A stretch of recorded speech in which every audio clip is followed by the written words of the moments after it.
Before we unseal this file, allow me to propose an understanding between us. My purpose is to present these findings with the detail and solemnity they deserve. Your purpose is to seek knowledge that resides in the shadows. My request is simple. I ask not for your blind agreement, but for your critical judgment. If by the end of this entry you find the knowledge within to be shallow or the presentation unworthy of the subject, then I expect you to close this archive and seek enlightenment elsewhere. No hard feelings. However, if you find this investigation valuable, if the depth of this research resonates with the part of you that knows these legends hold a grim truth, then I will expect you to honor your end of our pact. At the conclusion, I will ask you to become a permanent guardian of this knowledge by subscribing to the Codex. We have an agreement. Now, let us proceed. Our investigation begins not with a subject, but with a sound. The year is 1550. The territory is New Spain. A new colonial order has been brutally superimposed upon the ruins of an ancient one. Along the rivers and waterways that vein this conquered land, a phenomenon is being documented. It is an auditory anomaly, one that defies simple explanation. It manifests only after sundown, a mournful cry that drifts on the humid night air. It is a sound of absolute, bottomless despair.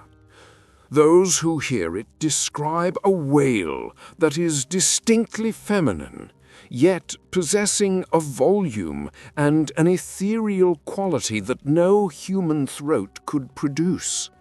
It is not the cry of any known nocturnal animal, nor is it merely the wind whistling through the canyons. This is a sound freighted with a specific, articulate grief. To the newly established Spanish settlers, it was a source of profound unease, a disquieting element of this strange new world they sought to tame. They recorded it in their journals as a curiosity, a local superstition, something to be dismissed by day, but which chilled the blood by night. To the indigenous and mestizo populace, however, it was no curiosity. It was a lament they understood on a far more primal level. They knew it was not the wind. They knew it was a warning. The sound was an omen, a spectral patrol of the riverbanks, and to follow it was to invite madness or death. To understand this phenomenon, to give it a name to the sound, we must first exhume the human tragedy that gave it breath.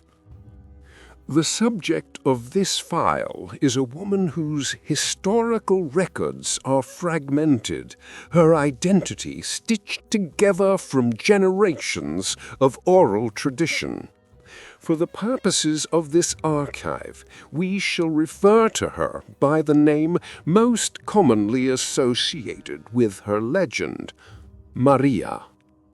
In the mid-15th century, she was a figure of local renown in her village, a woman of either indigenous or mestizo heritage, possessing a beauty so striking that it was said to transcend the rigid social castes of the colony.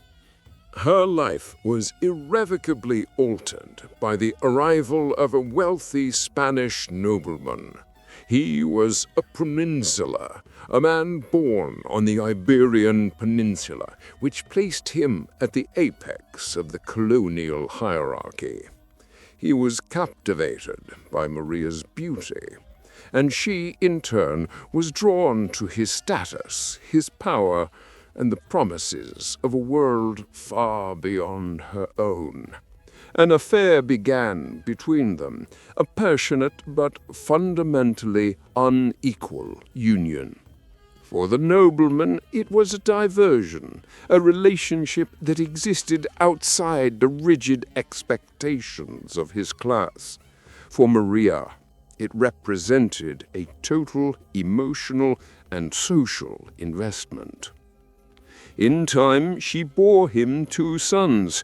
For a while, they existed as a family, albeit one hidden in the shadows of colonial society. Maria devoted herself to her children, believing that their existence would solidify the nobleman's commitment to her. But her children were mestizos, a living testament to a union that could never be officially recognized. The nobleman, for all his affection, remained a man of his station. The inevitable betrayal came not as a confrontation, but as a quiet administrative fact. A suitable bride, a woman of pure Spanish blood and high standing, had been chosen for him in Spain. He informed her that he must marry within his own class to secure his lineage and fortune. He would leave her, but he offered to provide for their sons, perhaps even to see them educated. But in this offer was the ultimate rejection. He would claim the children, but discard the mother. His world had no place for her.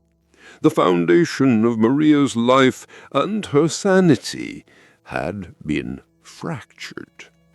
What follows is a case study in the anatomy of a psychological collapse.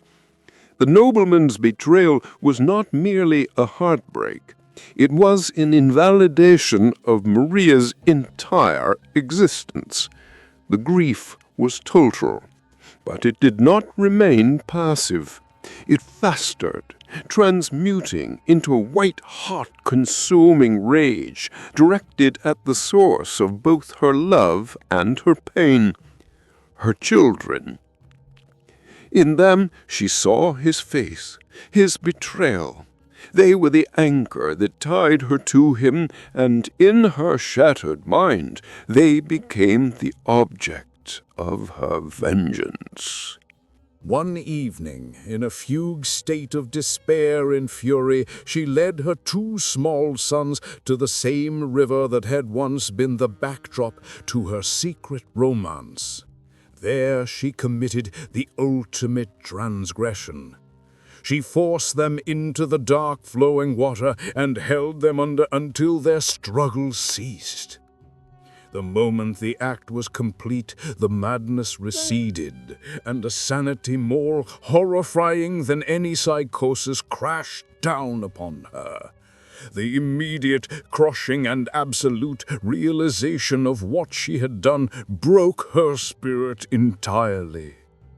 A sound tore from her throat, the first inhuman wail of a grief that could not be contained by a mortal body. "Ay, mis hijos, oh my children!" It was the beginning of her eternal lament. Her own end came soon after. Some versions of the legend state she threw herself into the river after her sons. Others, more poignantly, claim she refused to eat or drink, wandering the riverbank in her now filthy white dress, growing gaunter and more spectral with each passing day until her body simply gave out. In either case, the outcome was the same. Her death was not a release. Her spirit, shackled to the site of her unspeakable crime by the sheer force of her guilt, was denied passage.